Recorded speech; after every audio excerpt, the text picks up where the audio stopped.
করে, তুমি তো শেষ নবী মুহাম্মাদের একজন সাহাবী, তোমার ভিতরে ঈমান আছে, তোমরা মরুভূমির মধ্যে বসবাস করো, তুমি আল্লাহর নবীর সাহাবী হওয়ার কারণে তোমার কাছে আমার দুইটা প্রস্তাব।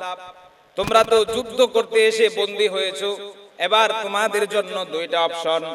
এক নম্বরে, যদি মুক্তি পাইতে চাও তাহলে তুমি খ্রিস্টান ধর্ম গ্রহণ করে আমার এই রাজত্বের অর্ধেক মালিক হতে পারবা, আর যদি চাও তোমরা শহীদ হবা, মারা যাবা, তাহলে যে ঈমানের উপরে আছো সেই ঈমানের উপরে অবিচল থাকো। আল্লাহর নবীর সাহাবী হযরত আব্দুল্লাহ ইবনে হুযাফা রাদিয়াল্লাহু আনহু এবার জানায় দেয় যে ঈমান আল্লাহ পাক রব্বুল আলামিন শেষ নবীর মাধ্যমে আমাদেরকে দিয়েছেন, যে ঈমানের কারণে আমরা মুমিন হয়েছি, যে ঈমানের কারণে দুনিয়ার জমিনে আমরা সম্মানিত হয়েছি, সেই ঈমান কখনোই রাজত্বের কারণে বিক্রি করতে পারবো না। সেই ঈমান কখনোই এই আপনার সামান্য ক্ষণস্থায়ী রাজত্বের কারণে বিক্রি করব না। এই ঘোষণা দেওয়ার পরে এবার বাদশাহ রোম সম্রাট হিরাক্লিয়াস সে বলতে লাগলো যে তুমি যদি ঈমান না ছাড়ো, খ্রিস্টান ধর্ম গ্রহণ না করো, তোমাকে আরেকটু অপশন দেই, আরেকটু লোভ দেই তোমাকে। বলে কি?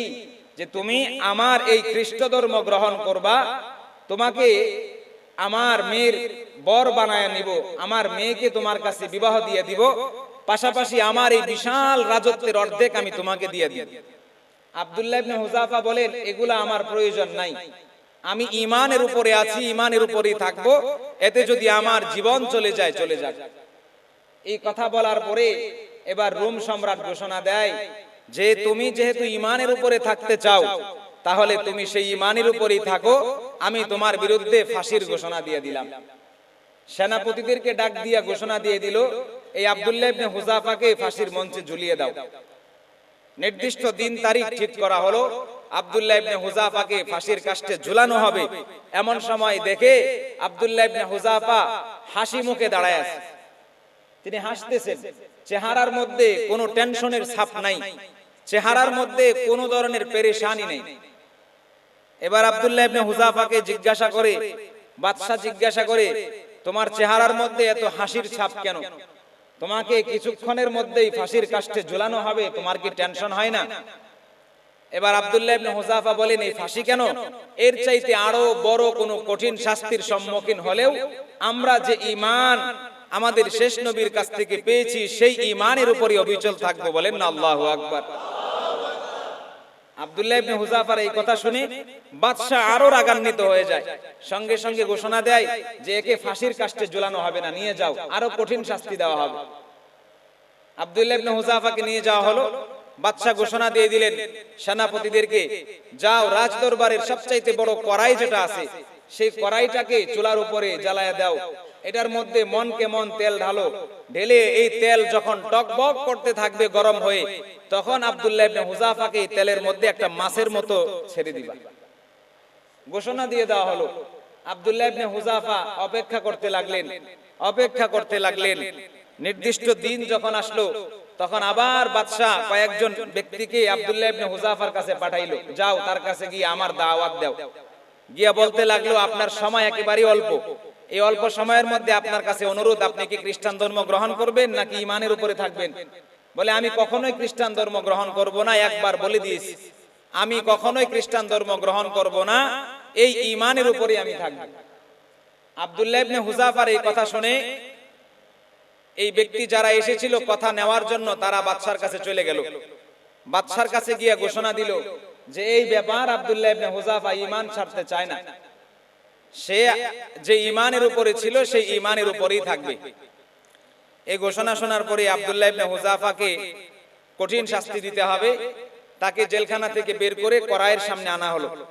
আরো সাথে যে 69 জন মুসলমান ছিল তাদের থেকে একজন ডেকে নিয়ে আসা হলো। আব্দুল্লাহ ইবনে হুযাফার সামনে ওই মুসলমান একজন ব্যক্তি, সাহাবী, সাধারণ সাহাবী, তাকে ধরে এই কড়াইয়ের মধ্যে ছেড়ে দেওয়া হয়। আব্দুল্লাহ ইবনে হুযাফার সামনে ছেড়ে দেওয়ার সঙ্গে সঙ্গে গোশতগুলো আলাদা, হাড্ডিগুলো আলাদা হয়ে যায়। আব্দুল্লাহ ইবনে হুযাফা এবার কান্না শুরু করলেন। বাদশা মনে করলো হয়তোবা এখন সে খ্রিস্টান ধর্ম গ্রহণ করবে। জিজ্ঞাসা করা হলো, তুমি কান্না করতেছে কেন, কান্নার কারণ কি? বলে কান্না করার কারণ হলো অল্প সময়ের মধ্যেই তো আপনারা আমাকে এই তেলের মধ্যে ফেলে দিবেন। আমার মনের মধ্যে একটা আশা, রব্বুল আলামিন যদি আমাকে এই এখন আপনারা আমাকে এখানে ফেলে দেওয়ার পরে তো আমি মারা যাব, এরপরে যদি আল্লাহ তাআলা আমাকে 1000 বার জীবিত করতেন, আমি 1000 বার এই তেলের মধ্যে ঝাঁপ দিতাম, তারপরেও আমি ঈমান ছাড়তাম না।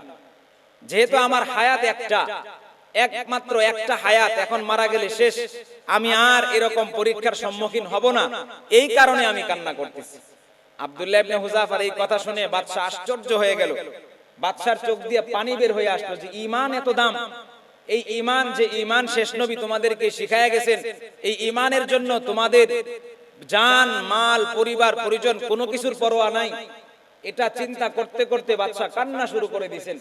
এবার আব্দুল্লাহ ইবনে হুযাফাকে ঘোষণা দিলেন, হে আল্লাহর নবীর সাহাবী, তোমাকে মুক্ত করে দিব, তবে একটা শর্ত, আমার কপালে, আমি তো খ্রিস্টান, আমার কপালে একটা চুমা দাও, আমি তোমাকে মুক্ত করে দিব।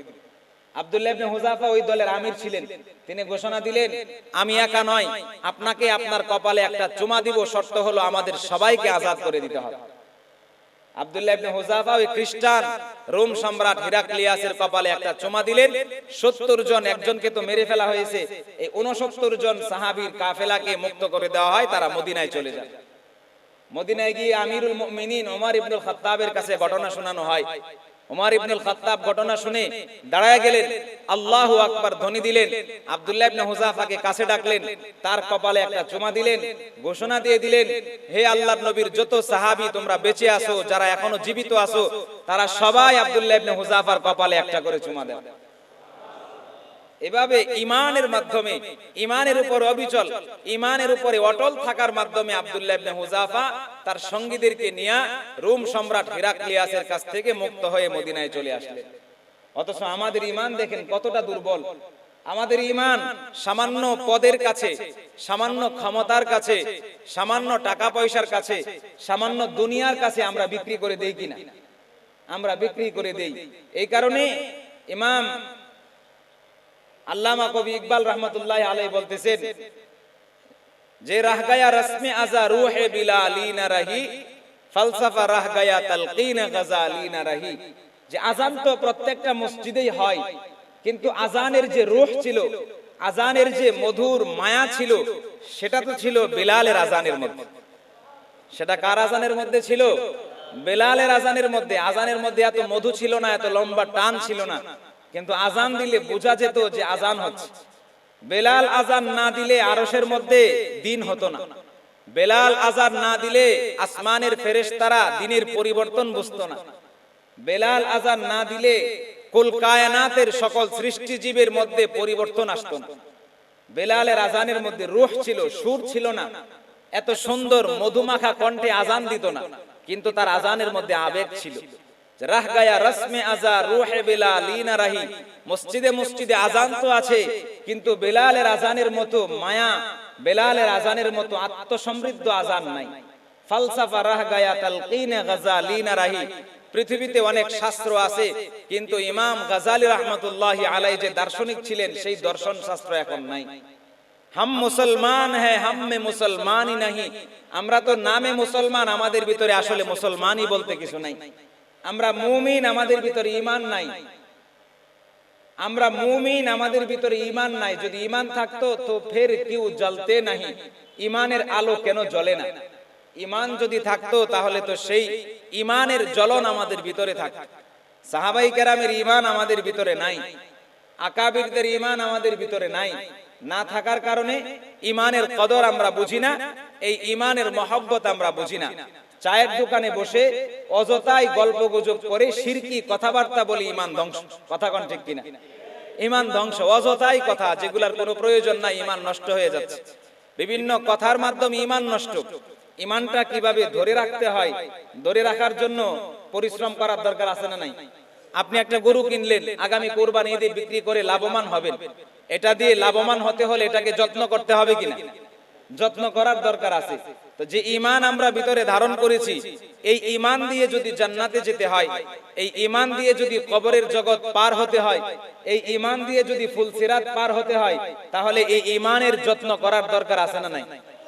এই ঈমানের কদর করতে হবে, এই ঈমানের যত্ন করতে হবে। এই ঈমান সামান্য কিছু জিনিসের কারণে বিক্রি করা যাবে না। যে খাজার নামে খিচুড়ি পাকাইলো, আপনি গিয়া খাওয়া শুরু করলেন, খাজার নামে খিচুড়ি পাকাইলে সেই খিচুড়ি খাইলে, খাজার নামে খিচুড়ি, এটা কি শিরকি কিনা বলেন?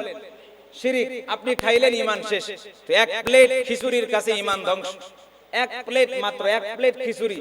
আপনি তো 100 টাকা দিয়ে হোটেলে তেহারি খেতে পারেন, তা আপনি এক প্লেট খিচুড়ি যার দাম 50 টাকাও না, আপনি ঈমান নষ্ট করে দিলেন। আল্লাহ রাব্বুল আলামিন আমাদের সবাইকে এরকম ঈমান নিজেদের ভিতরে ধারণ করা, এই ঈমানকে টিকায় রাখার সম্পূর্ণ রূপে রাব্বুল আলামিন আমাদের সবাইকে তৌফিক দান করেন, সকলে বলি আমিন। সম্মানিত হাজিরিন, একটু বৈদ্যুতিক ঝামেলার কারণে একটু মিটার, আমাদের গত জুমায় মিটারটা পুড়ে গিয়েছে, যার কারণে এখন প্রায় 4 ইউনিট, কত 4 কেবি মনে হয় না, 3.5 4 কেবি ছোট্ট একটা মিটার আপাতত লাগানো হয়েছে। এবং গত রবিবারে মিটারের জন্য আবেদন